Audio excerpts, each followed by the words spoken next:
you know, Grace and the Haitian-American experience sort of really resonates with me in Caroline's wedding. And I wondered how much of it is part of your bringing.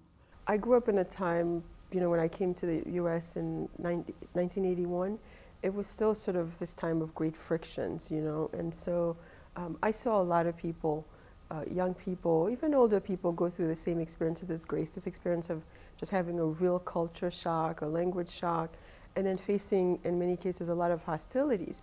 Part of it is some of my own experience, but also a lot of it is borrowed from other people's experiences. With the film, the feature film adaptation that I'll be directing,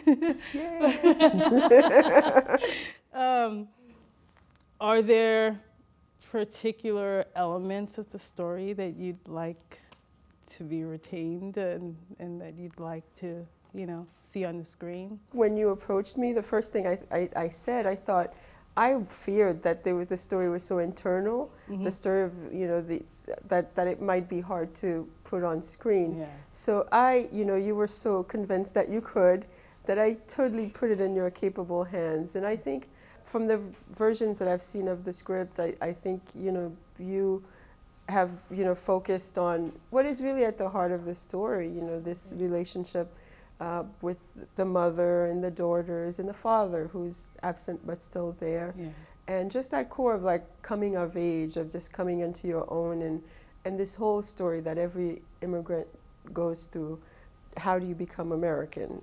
Yeah. You know, and some people go kicking and screaming and others leap, you know, joyfully into it. So I think in a way that's what the story is wrestling with, all these tensions and within one family. And do you remember a little bit about your process when you became an American? We became through our parents. Okay. And then, oh, so did you have to go through to the citizenship sort of ceremony? I don't recall going through a citizenship ceremony. Okay. But I do remember when like the paper came, where you get that paper, and you know, and now you can get a passport. That whole thing. I mean, I feel like I'm massing all of my uncle's experience, my father's experience. Like all these different people went through different ways. So I think it's something that's it's different for different people, and I just also felt like, you know, within my family and like within a lot of Haitian families, my brothers, there were two of us who were born in Haiti. There were two of us who were born here. So I think sometimes you have that in a lot of immigrant families, sort of these different status that people have, so where the child is the citizen, the parents can be undocumented, and all of these things, I think, are, you know, were captured certainly.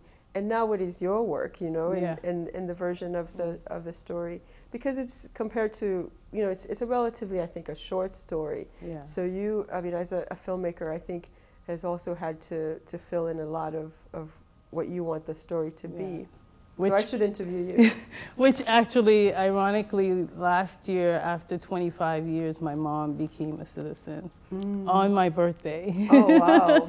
And it was a long time coming, you know, and she was so happy. Yeah. It's a very interesting thing because there are a lot of people, I think, who hold out. There are people who will never be citizens. Yeah.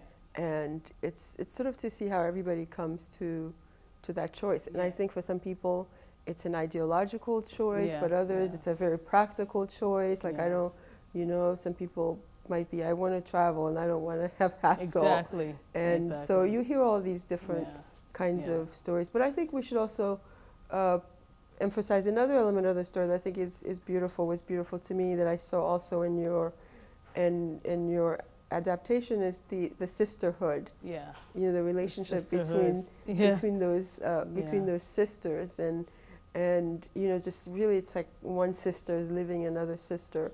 So I think there's so many levels in which this could work. You had this generation that was basically living for the next one.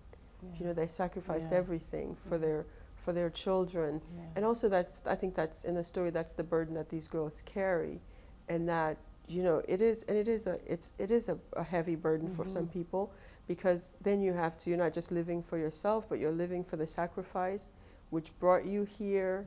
And so I think there's also, you know, Papa's is a lot of my characters who are dead are like that sort of present absent. Yeah, yeah. And he's with them. I think part of that because, in a way, you know, the personality that he had and the personality that the mother had is that we're going to see that you make it even from beyond the grave. You know, that's because otherwise the whole enterprise has failed. Yeah. I'm just very honored that you chose this story. I have to say, it is probably the least. I thought, like, if someone wanted to make a film of anything of mine, that's not the one I thought they would pick. But you're a brave woman.